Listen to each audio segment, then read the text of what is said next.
কাক কৈছে আহোম চুতীয়া কোচ কলিতা ডুম গৰিয়া বগাম থাকালে বুলি কোৱা নাই কি বুলি কৈছে উৱা নৰংক কি বুলি কৈছে বাৰু হৰি ভতি উক ধৰাইটো পৰে এৰাল ডাল জীৱা কটকাল জৰা ভৈৰ পৰ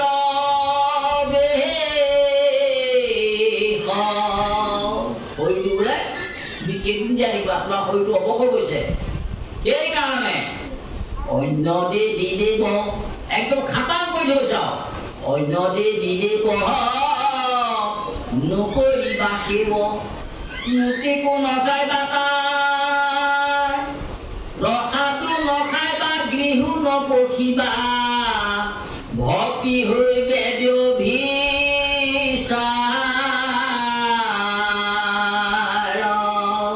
ভক্তি আমাৰ বিচাৰ বুঝে নাই ওই একক এজন মাত্ৰ দেৱতা কৃষ্ণ দেৱতা এই একক কৃষ্ণ দেৱ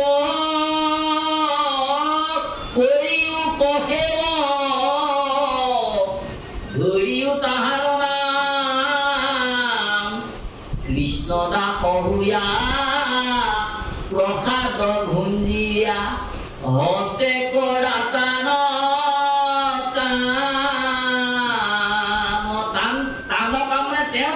হস্তে ঈশ্বৰৰ কাম কৰা অৰ্থাৎ এইটো কৃষ্ণ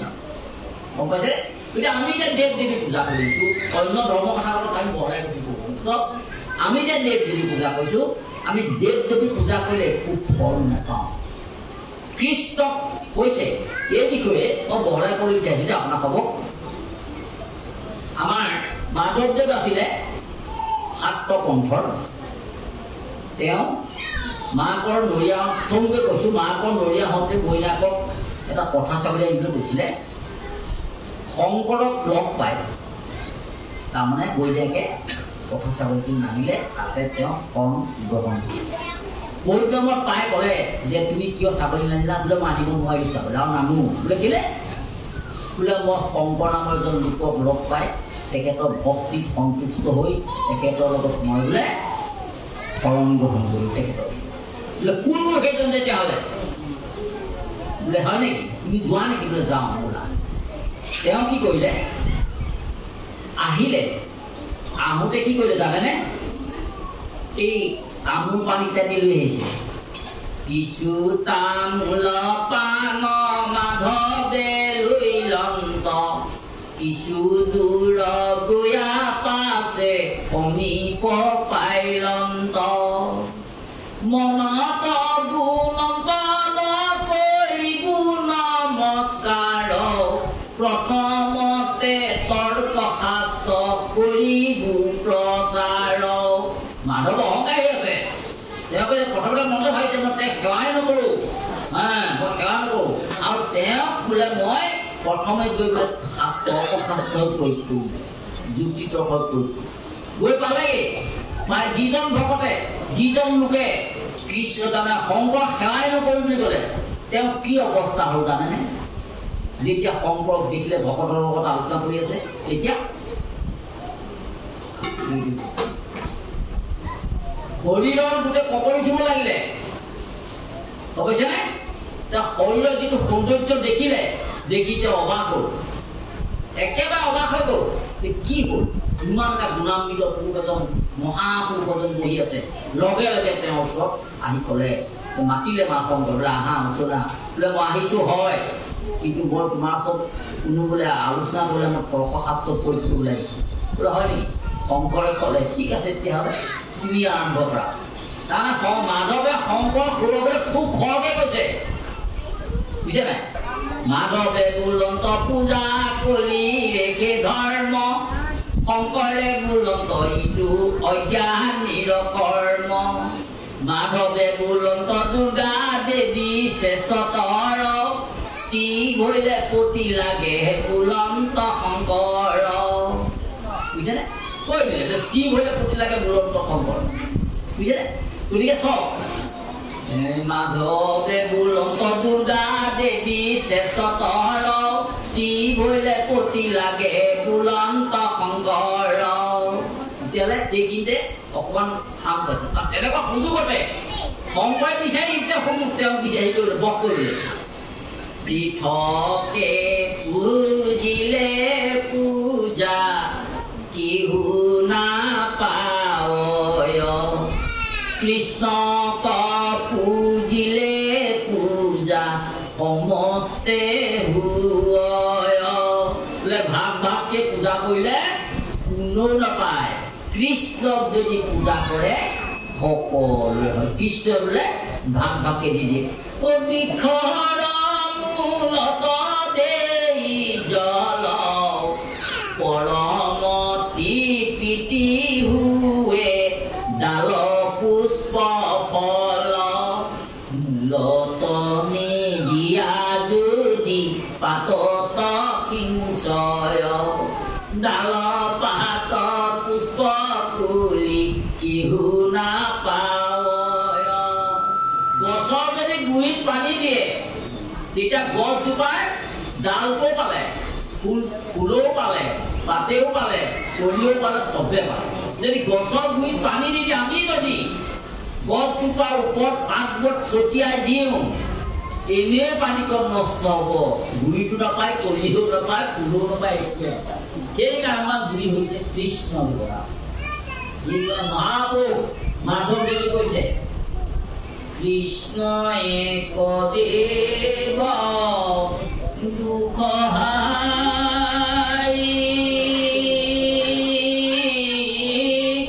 কাল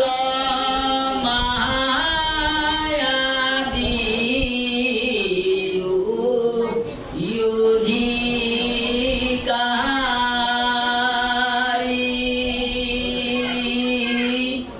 কৃষ্ণ বিনে শ্ৰেষ্ঠ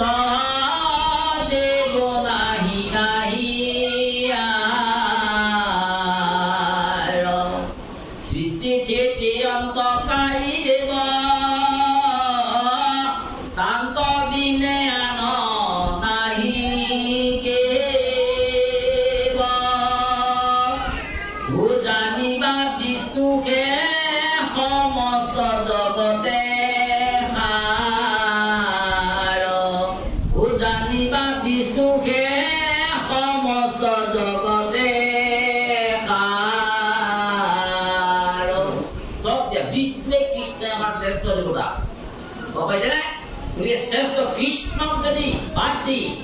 আমি যদি কৃষ্ণক বাদ দি অন্য ধৰ্মলৈ যাওঁ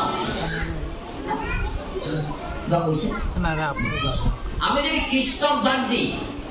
অন্য ধৰ্মলৈ যাওঁ তেতিয়া আমাৰ মনুষ্য জন্মটো বিফল যাব আমাৰ ইয়ালৈ অহা কোনো সাৰ্থক নহ'ব কাৰণ অন্য ধৰ্ম ওপৰত কৈ আছো ইয়াত শাস্ত্ৰই কৈছে অন্য ধৰ্ম ওপৰত কৈছে চব তেতিয়াহ'লে অন্য ধৰ্ম এইবিলাকে দেৱ দেৱী পূজাবিলাকে নহয় জানো সেইবিলাক আমি এতিয়া চব লক্ষী পূজা কৰিছোঁ নহয় জানো কৰোঁ কিহৰ কাৰণে কৰিছে লক্ষী পূজা ধৰ্মৰ কাৰণে ধন দিব লক্ষী নহয় কিন্তু মই কৈছো লক্ষী কেতিয়াও ধন দিব নোৱাৰে তুমি তাৰ প্ৰমাণ কেনেকে পালা মই তাৰ এটা প্ৰমাণ আপোনালোকক দিছোঁ যে লক্ষীয়ে যে ধন দান দিব নোৱাৰে কৃষ্ণহে দিয়ে যে তাৰ এটা প্ৰমাণ চমুকে কৈছো আপোনালোকে চবে পঢ়িছে বিপদ দামোদৰ আখ্যানটো আপোনালোকে পঢ়িছে বিপদ দামোদৰ নাটখন আপোনালোকে চাইছে সকলোৱে বুজিছে মই সেইটো নকওঁ কৃষ্ণ ঘৰলৈ যাওঁতে কৃষ্ণই কি কৰিলে এজন জানো ভিক্ষাৰীত জানো হাত ভৰি ধুৱাব লাগে জগতৰ ঈশ্বৰ হৈ দুখৰ বিষয় নহয় বাৰু কিমান তেখেতৰ চব মহান গুণ চব কৃষ্ণৰ ফটা ভৰি আপৰ খোৱা ভৰি কানি কাষ্টা নাই লেতেৰা পেটেৰা বাপবোৰ ওলাইছে তাত কেনেধৰণে ভৰি হাত ধুৱাই আদৰ সাদৰ কৰিছে কৃষ্ণৰ কিমান মাহাত্ম্যগুণ চব আমি বা আমি ধনী মানুহৰ ঘৰলৈ গ'লে দুখীয়া মানুহৰ গ'লে 8 বা 50 টকা ধৰিবাই দিব চাব হয় নহয় কিন্তু সেই বাপজনক কিন্তু সন্মান নকৰে জগতৰ ঈশ্বৰ হৈ তেওঁ কি কৰিছে ভৰি হাত ধুৱাইছে আৰু তেওঁ সোণৰ কাঠত বহুৱাই গোটেই ঘৰৰ খবৰ খাতি কথা কৰিছে ভক্তিৰ কথা হৈছে লাষ্টত ক'লে বোলে সখীয়ে মোলৈ একোটা দি পঠোৱা নাই নে কিন্তু তেওঁ নিছিলে চাউল চিৰা কেইটামান পটাকে কেইটামান বান্ধি দিছিলে নিলে তেওঁ কিন্তু সেই কৃষ্ণৰ হেৰিবিলাক দেখি তেওঁ উলিয়াবলৈ লাজ কৰিলে কিয় লাজ কৰিলে জানে এটা মই বিশেষ মন্তব্য কওঁ যে আপুনি এঘৰ তিনিমহলীয়া এজন ভকতৰ ঘৰলৈ গ'ল বৰ ডাঙৰ ঘৰ লোহা গেট অকণমান বৃহৎ তিনিমহলীয়া গেট প্ৰথমতে মানুহৰ কিমান ধনী আপুনি নেজানে 10 টকীয়া মেইবিলাক বিস্কুটৰ পকেট এটা জেপত ভৰাই লৈ গৈছে যেতিয়া গেটৰ মুখত দেখিলে হৰি হৰি বৰ কামঘৰত বহুত ধনী মানুহ মই এবাৰ 10 টকীয়া বিস্কুটৰ পকেটটো উলিয়াই দিব পাৰিম জানো পাৰিবলৈ মই উলিয়াই দিব নোৱাৰে ঠিক সেইভাগে তেওঁ তেনেকুৱা কিছুমান কথা তাৰমানে তেওঁ বিপদ আপদৰ বস্তু তেওঁ উলিয়াই দিব নোৱাৰে কিন্তু অন্তৰ্যামী ভগৱানে গম পালে কি আনিছে আপুনি সখী কাঢ়ি লৈ আহি কি কৰিলে জানেনে একদম ভিতৰত আছে সস্তা কাঢ়ি গৈছে আপোনাৰ শুনক লোকে যে ধন ধান দিব নাই দেই একদম কাম পাতি শুনক যে লোকে যে ধন ধান দিব নোৱাৰে যে কৃষ্ণই দিয়ে এই কথাকেইটা আছে বুলি হৰি একমুঠি ধৰি ভুজিলনিত আনন্দতে আৰু একমুঠি খাইবা পূজন্তে ধৰিলা লক্ষ্মী হাততে প্ৰথম মুঠি খাওঁতে লক্ষীয়ে তাপ পাই ধৰিলে কৃষ্ণ হাতটো কিয় ধৰিলে যে প্ৰথম মুঠি খাওঁতেই বিপদামুদাৰ ঘৰ ৰাজ অট্টালিকা লগোৱা লিখিছে ধন ধানে নধৰা হ'ল আৰু কেনেবাকে যদি ভগৱানে দ্বিতীয় মুঠি খাবলৈ হয় গোটেই পৃথিৱীখনে 13 দিন হ'ব বাকী সমস্ত ক'ত থাকিব সেইকাৰণে তেওঁ দ্বিতীয় মুঠি খাবলৈ ধৰোঁতে চাই থাপ মাৰি দিলে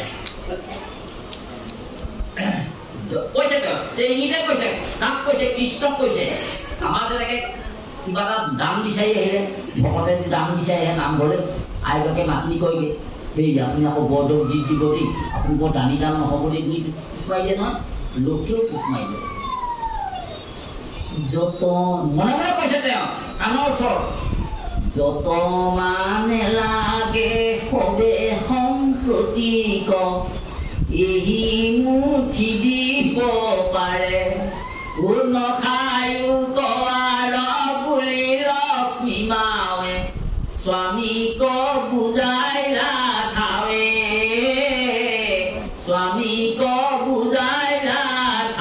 খাওঁ মানে এইকেইটাই বুজা যে ধুনীয়াও নাখাবা প্ৰথম মুঠি খাওঁতে তেওঁৰ ৰাজত্বালিকা হ'ল আৰু দ্বিতীয় মুঠি খাবলৈ গোটেই পৃথিৱীখনে তেওঁৰ হ'ল কি কৰিবা আমাৰ ক'ত থাকিব চব তেতিয়াহ'লে কোনে ধন দিলে বাৰু আপোনালোকক শুনিছো কোনে ধন দিলে বাৰু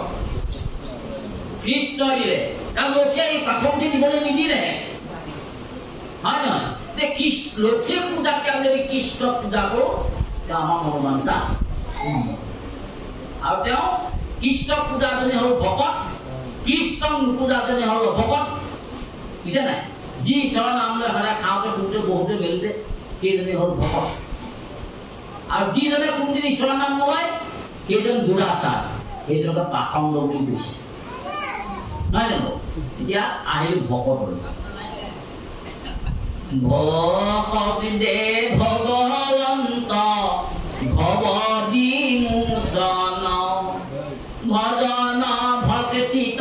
পূৰ্ণ ভুৱন্ত কিজন অশব্দে কৃষ্ণ ভোজি প্ৰদীপ্ত পৰম আত্মা কুমানন্ত কৃষ্ণ সমস্ততে সম শব্দে শৰণৰ বৰ শৰণৰ কৰণয় উপায় হৃদয় পদ্মত ধৰে কৃষ্ণৰ চৰণ সিজন ভকত বুলি জানিবা নিশ্চয় নিজে উতৰীয়া পুৰুষ অপয়োদ্ধাৰয় সেইজনে হৈছে কি ভকত সেইজনে নিজক উদ্ধাৰ কৰিলে আমকো উদ্ধাৰ তাৰপিছত আহিলো কৃষ্ণৰ চৰণ কৰে অসংখ্য পুনৰতি অচ্যুতৰ কিংকৰ শংকৰ নিগল এই কথাকেইটা আমাক শংকৰ বুজনাই কৈছে।